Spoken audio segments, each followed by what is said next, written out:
Hello students. सो हमने संख्याओं से शुरू किया था। कितनी टाइप्स होती हैं, जैसे नेचुरल नंबर्स, प्राकृतिक संख्याएं, होल नंबर्स, पूर्ण संख्याएं। पढ़ते पढ़ते हम लोग परिमेय संख्याएं और फिर अपरिमेय संख्याएं 9th क्लास में पढ़ी हमने। 10th क्लास में नया जो संख्याओं के बारे में आया वो था कि जो सभी परिमेय संख्याएं और अपरिमेय संख्याएं होती हैं उनको वास्तविक संख्याएं कहते हैं, रियल नंबर्स। यही आपका फर्स्ट टॉपिक है। पिछले कुछ टाइम से मैंने आप लोगों को रिकैप्चुलेशन करने के लिए डिवीज़न के कुछ क्वेश्चंस भी दिए थे। डिवीज़न के लिए जैसे ये दिया था पिछले कल मैंने आपको होमवर्क, और पिछले कल मैंने आपको ये डिवाइड करके दिखाया भी था। फिर हमने एक यूक्लिड्स डिवीज़न लेम्मा जो है, यूक्लिड विभाजन प्रमेय का जो है वो उसकी स्टेटमेंट जैसे लिखने के लिए मैंने आपको बोला था। कुछ बच्चों ने किया है अभी होमवर्क, कुछ ने नहीं किया है। जिन्होंने नहीं किया है वेरी सून कर ले, नहीं तो मुझे इंडिविजुअली आपके पेरेंट्स को फ़ोन करना पड़ेगा अब। तो ये विभाजन प्रमेयिका हमने की थी। इसके बाद मैंने आपको बताया था कि ये जो यूक्लिड डिवीज़न एल्गोरिदम है, सॉरी लेम्मा है, इससे हम लोग जो हैं वो एचसीएफ निकाल सकते हैं। तो आज हम लोग जो है वो 1.1 एक्सरसाइज का जो फर्स्ट क्वेश्चन है इसको करने जा रहे हैं। तो फर्स्ट क्वेश्चन कहता है कि यूक्लिड डिवीज़न एल्गोरिदम को यूज़ करो और 135 और 225 का एचसीएफ निकालना है। करना कैसे इस क्वेश्चन को, आपने 135 और 100 एचसीएफ निकालना है। आपने एचसीएफ 135 225 जो यूक्लिड एल्गोरिदम थी बेटा, उसमें सबसे पहला स्टेप हमारे पास क्या बोला गया था, हमें ये देखना है कि दो नंबर्स में बड़ा कौन है। तो यहाँ बिल्कुल सही ढंग से दिख रहा है कि 225 जो है वो बड़ा है 135 से। और हम क्या जानते हैं, वी नो दैट, क्या जानते हैं हम कि यदि ए बड़ा हो बी से तो हम किसी भी ए को यूक्लिड एल्गोरिदम से लिख सकते हैं A equal to B Q plus R, A equal to B Q plus R. So इसका क्या मतलब है, A equal to B Q plus R. आपने ए मतलब 225 को कैसे लिखना है, 225 इक्वल टू बी कितना है 135 गुणा क्यू जमा आर।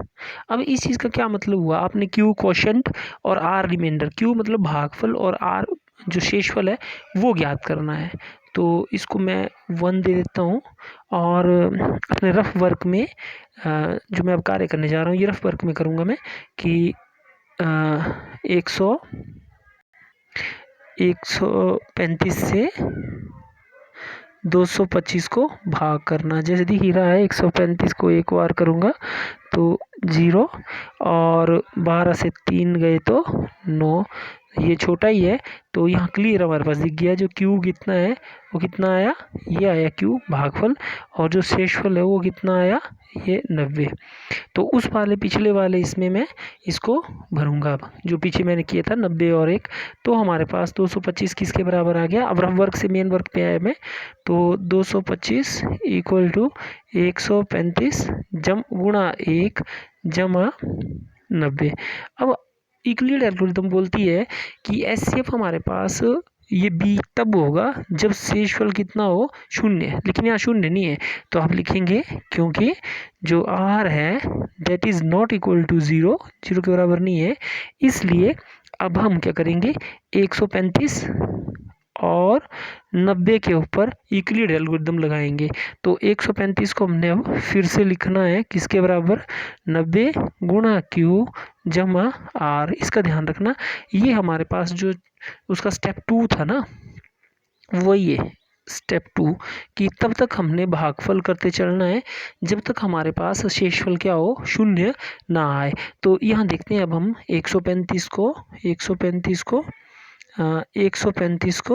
90 से भाग करके, रफ वर्क है ये, तो 90 से भाग करेंगे तो आप आएंगे, यहाँ बच गया हमारे पास 5 और ये शायद बचा 5 और ये 45। ठीक, तो ये असलियत में आर है, ये हमारे पास क्यू है।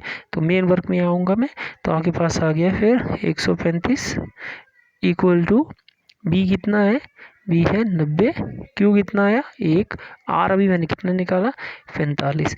अभी फिर इस स्टेप में देखिए आप, जो आर है वो 45, वो 0 के बराबर नहीं है, तो आप फिर से लिखेंगे क्योंकि आर नॉट इक्वल टू 0, इसलिए अब हम क्या करेंगे, जो 90 और 45 है इसके लिए यूक्लिड जो प्रमेय का है वो लगाऊंगा मैं। तो अब हमारे पास आया इसी का स्टेप 2, क्या, अब मैंने 90 को लिखना है, 90 बराबर है 45 गुणा क्यू जमा आर। ठीक, फिर से रफ वर्क में चलूँगा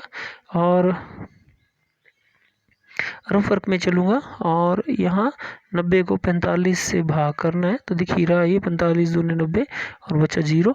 अब शेषफल कितना आया 0, कोशेंट कितना आया 2। ठीक, तो आपके पास जो मैंने लिखा था 90 इक्वल टू 45 इंटू, थोड़ा सा ये इक्वल टू का निशान लगा दूंगा, ठीक, इक्वल टू 45 गुणा 2 जमा 0। तो अब आप देख ही रहे हैं क्योंकि जो शेषफल है आर है वो 0 के बराबर है, इसलिए जो HCF 135 और 225 है वो अंतिम बी, मतलब अंतिम भाग करने वाला वो कौन है, वो है हमारे पास 45। तो उत्तर कितना आया 45। ठीक, तो इसको मैं ऐसे लिखूँगा HCF HCF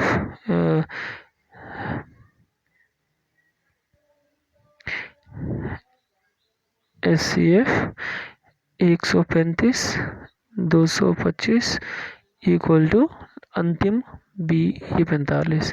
तो हमारे पास ये जो फर्स्ट पार्ट है दिस इज़ आवर आंसर। ठीक है, तो इस क्वेश्चन को कर लेना है आपने। इसका सॉल्यूशन भी मैं डाल रहा हूँ, वैसे ही तो मैंने आपको समझाया है, लेकिन इसका जो सॉल्यूशन है वो ये है सॉल्यूशन, इसका ध्यान से देखिए। बोलेंगे इंग्लिश मीडियम वालों के लिए, हिंदी के लिए तो मैंने पीछे बोला ही है। सिंस 225 जो वो 135 से बड़े हैं, we apply the division lemma to 225 and 135। फिर वैसे ही भाग करके हमारे पास ये यहाँ से आ जाएगा फर्स्ट स्टेप जो मैंने रफ वर्क में किया, फिर उसके बाद ये दूसरा स्टेप, ये हमारे पास तीसरा स्टेप, और ये HCF के लिए।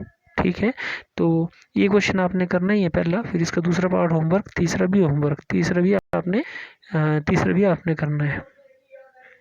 ठीक है, तो दूसरा भी आप करेंगे और दूसरा भी, तीसरा भी, ये मैंने आपको एक करवा दिया है। तो तीनों करने, जल्दी से अपना होमवर्क करें और सारे बच्चे करें। ऐसा ना हो कि मजबूरन हमें आपके पेरेंट्स को कॉल करना पड़े। होमवर्क पूरा करें। मुस्कान को क्या प्रॉब्लम है होमवर्क नहीं करने की, वो बताए। Okay, thank you.